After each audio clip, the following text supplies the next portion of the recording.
शतरंज के घोड़े की शक्ल का हॉर्स हेड नेबुला, जिसे बर्नार्ड 33 भी कहा जाता है, तारीक रंग की गर्द वाला एक बहुत बड़ा गुबार है जो ओराइन्स बेल्ट के सबसे मशरकी सितारे अल निटक के जनूब में वाक़िया है।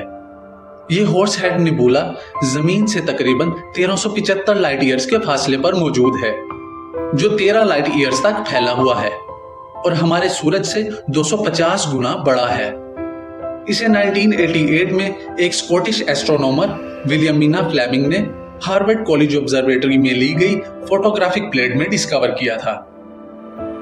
यह हॉर्स हेड नेबुला हमें इसलिए दिखाई देता है क्योंकि गर्द के बादल यानी डस्ट क्लाउड नेबुला के पीछे से आने वाली रोशनी को रोक लेते हैं। हमारी कायनात ऐसे बादलनुमा गुब्बारों से भरी पड़ी है जो हमारे मजीद आगे देखने की राह में रुकावट बनते हैं। घोड़े की शक्ल से मुशाबहत होने की वजह से ये हमारी कायनात में सबसे ज्यादा पहचाना जाने वाला नेबुला है।